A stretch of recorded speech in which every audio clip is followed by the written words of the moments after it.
Hello बच्चों, लक्ष्य crash course वार्षिक माध्यमिक परीक्षा 2022 में आपका स्वागत है। मैं आपको आज समांतर श्रेणी के बारे में बताऊंगा और इस अध्याय से जो प्रश्न आते हैं उन प्रश्नों को मैं हल करूंगा। कहता है कि पहले तो प्रश्न है कि अर्थमेटिक प्रोग्रेशन, जिसको हम लोग समांतर श्रेणी बोलते हैं, समांतर श्रेणी का व्यापक रूप, जिसको हम लोग अंग्रेजी में जनरल फॉर्म कहते हैं, वो क्या है? a plus D, a plus 2d dot dot dot a plus n minus 1 into D होता है। तो ये समान एक प्रश्न भी आते हैं कि अर्थमेटिक समांतर श्रेणी का व्यापक रूप क्या है, तो उसमें आपका एक ऑब्जेक्टिव क्वेश्चन के लिए हो जाएगा। अब इस समांतर श्रेणी का ए क्या है तो प्रथम पद कहते हैं, डी क्या है, डी को साधारणतर कहते हैं, जिसको कॉमन डिफरेंस बोलते हैं। कॉमन डिफरेंस जिसको हम लोग डी से रिप्रेजेंट करते हैं, किससे व्यक्त करते हैं? डी से, स्मॉल डी से व्यक्त करते हैं। यह साधारणतर क्या हो सकता है? हमारा साधारणतर हो सकता है धनात्मक, ऋणात्मक या शून्य हो सकता है। ठीक है, प्रश्न आपको ऐसे आ सकते हैं कि साधारणतर किस समांतर श्रेणी का साधारणतर धनात्मक, ऋणात्मक, शून्य या सभी।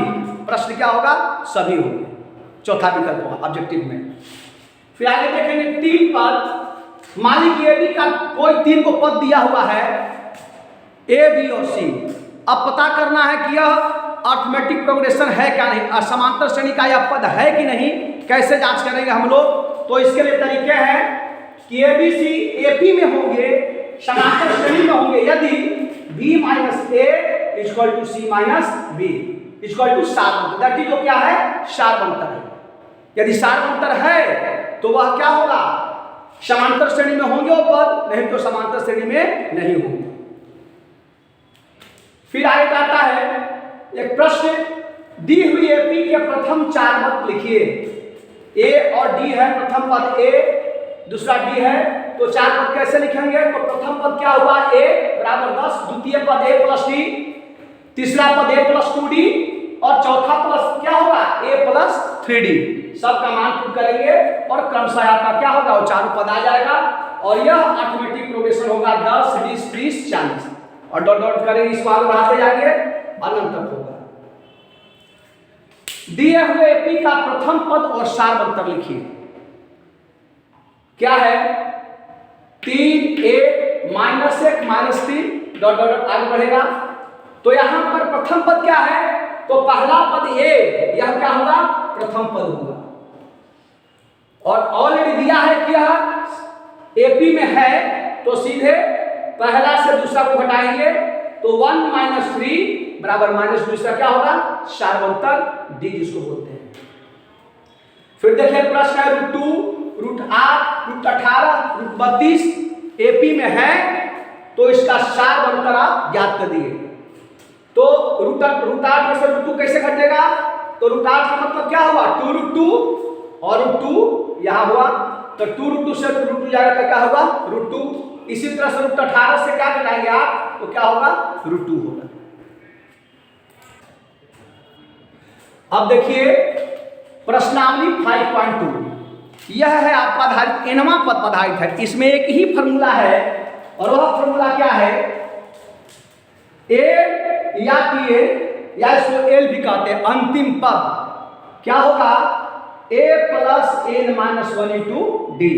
यदि अर्थमेटिक प्रोग्रेशन समांतर श्रेणी हमको दिया हुआ है a plus d, a plus 2d, जहां ए पहला पद और डी साधारणतर है, तो इस पद के लिए एनवां पद क्या होगा?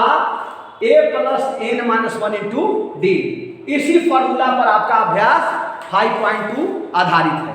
इसमें ज्यादा नहीं, मात्र 2 फॉर्मूले पढ़ने हैं, जो जिसमें पहला फॉर्मूला है और अगले फॉर्मूला मैं और बताऊंगा जो संपाधारित है। कहता है प्रश्न की एक प्रश्न 5.2 का 8वां प्रश्न है, एक एपी में 50 पद है, जिसका तीसरा पद कितना है? 12 है और अंतिम पद 106 है। इसका 29वां पद ज्ञात कीजिए। तो 29वां पद कब होगा? 29वां पद का मतलब हुआ a + 28d, a + 28d। तो ना हमें प्रथम पद दिया हुआ है और ना ही साधारण दिया हुआ है। तो सबसे पहले हम लोग प्रथम पद और साधारण निकालेंगे और a29 बराबर a + 28d रखेंगे और मेरा 29वां पद ज्ञात हो जाएगा। तो कैसे लिखेंगे? माना कि एपी का पहला पद a साधारण d है, तो a3 क्या दिया है? तीसरा पद 12 है, a3 बराबर 12।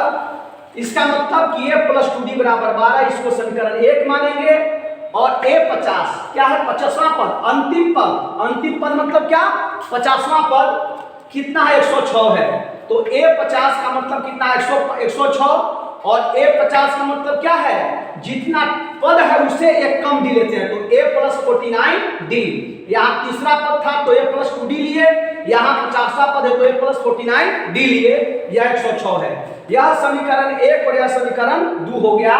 समीकरण 2 को 1 को 2 से घटाएंगे तो हमें क्या प्राप्त होगा? ये d बराबर कितना होगा? 2 ज्ञात आ जाएगा, 2 मिल जाएगा। और d का मान समीकरण 1 में रखेंगे तो a का मान कितना होगा? 8 होगा। और a29 = क्या होगा? a + 28d। और इस प्रकार से हमको इसका आंसर 64 मिल जाएगा। अगला सवाल देखिए, इसी प्रश्नावली का 15वां सवाल है। n के किस मान के लिए दोनों समांतर श्रेणियां 63, 65, 67 और 3, 10, 17 के इनमें पद बराबर होंगे? इनमें पद क्या होंगे? बराबर होंगे। तो यहां हम लिखेंगे प्रथम पद, पहला साधारण क्या है? समांतर श्रेणी क्या है? 63, 65, 67। इसका प्रथम पद क्या है? 63। साधारण क्या है? 65 से 63 घटेगा 2, तो n बराबर क्या होगा? a + n - 1 × d।